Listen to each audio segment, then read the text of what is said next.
Nanay, bukas paglulutoan kita ng almusal at saka dito ako matutulog para magkasama tayo ulit. Anak, ilak mo maigi yung pinto, ha?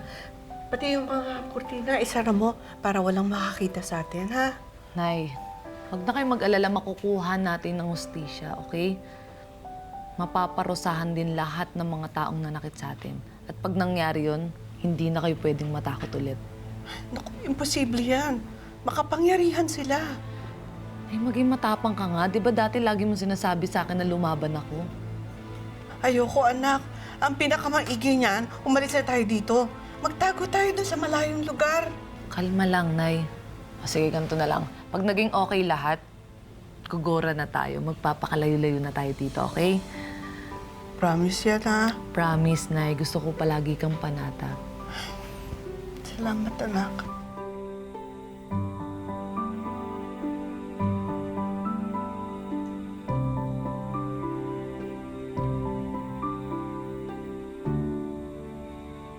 Kay Ma'am Luisa, meditate na po tayo. Close your eyes. And inhale. And exhale. Deep breaths.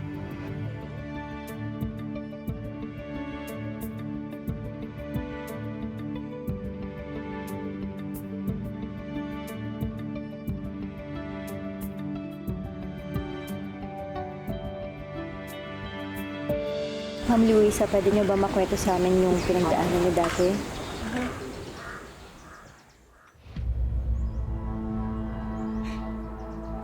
Gusto nila akong patayin eh. Tapos pinasunod ko si Gigi.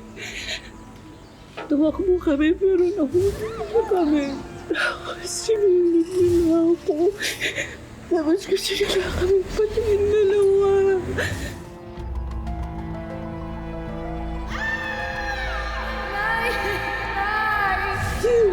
Ginawa ko lang.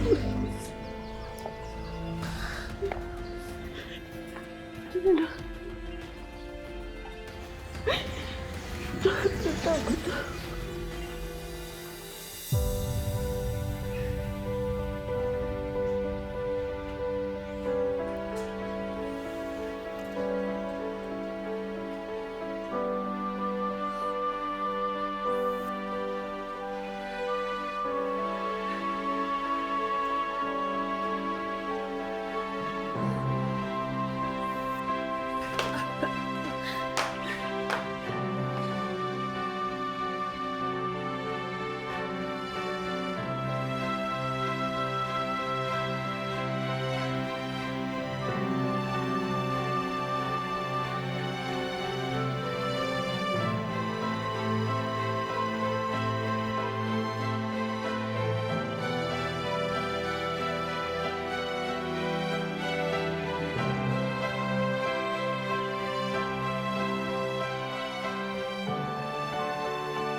Dok, ba't ganun? Magdadalawang buwan na akong nagte-therapy si nanay, pero 2 gabi na rin siyang binabangungot. Kung pwede ko lang pasukin yung panaginip ni nanay para hindi na siya matakot, gagawin ko. Alam kong nahihirapan kasi nakikita mo ang sitwasyon ng nanay mo ngayon, pero you have to be patient. Opo, Dok, ginagawa ko naman ho yun para lang matulungan si nanay. At sure ako na na-appreciate ng nanay mo yun. You are her strongest support system. Malaki yung makakontribute noon sa kondisyon ng nanay mo. Basta gawin mo lang yung mga dati mong ginagawa para sa kanya. Paramdam mo sa kanya na nandyan ka at safe siya. Hindi na sayang ang efforts mo. I promise you that. Thank you, Dok, ah. Pero lahat po ginagawa ko talaga para mawala na yung mga sakit na pinagdaanan niya.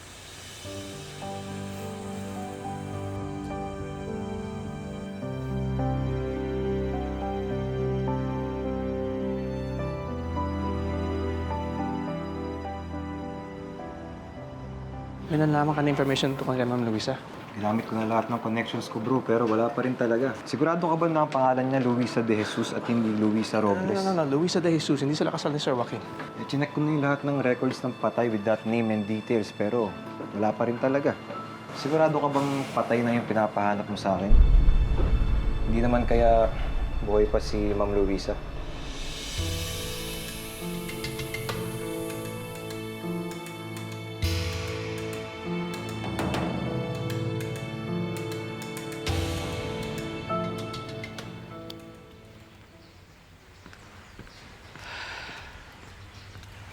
Nay, Ay, Diyos ko.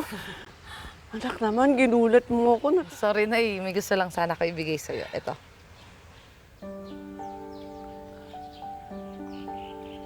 Tanan! Ay, ang ganda. Bagay na bagay. Pares na tayo magandang dilagday. Anak, kailan mo ba itutuloy yung pangako mo sa akin?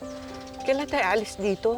Eh, Nay, sabi kasi ni Doc, kailangan yung i-continue yung physical tsaka mental treatment nyo. Okay na naman ako, anak eh. Pero mas magiging okay ako kung magpakalayo na tayo dito.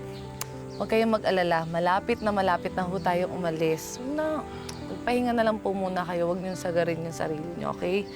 Ngayon, aalis muna ho ako. Saan ka ba nagpupunta tuwing umaalis ka?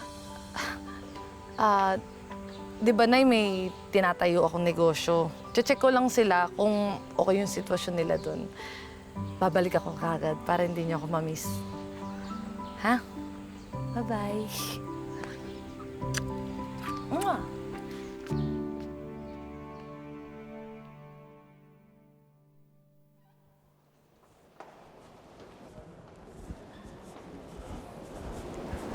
Nurse?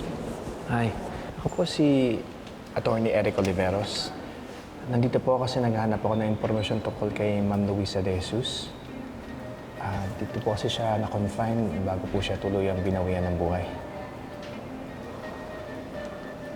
Hindi nila pwedeng malaman na nandito kami ng nanay ko kasi papatayin nila kami, mga halang yung mga bituka nila. Sir, sa dami po ng pasyente na dumarating dito, hindi ko po maalala yung sinasabi ninyo. I know. Pero siya po yung sinugod dito bago po siya, yung natagpuan po siyang halos wala ng buhay. Mga higit 1 year ago na yun eh. Nurse, gusto ko na po kasi malaman kung anong kinamatay niya at kung saan po siya nilibing. Baka matulungan niyo po ako. Sir, pasensya na po ah. Hindi ko po talaga matandaan yung sinasabi ninyo. At kahit alam ko pa, bawal po sa amin magsabi ng mga ganyang information dito. Nurses, everyone here, please. Kailangan ko na tulong dito sa Sir, pasensya na po ah. Wala po talaga ako may tutulong sa inyo. Tara!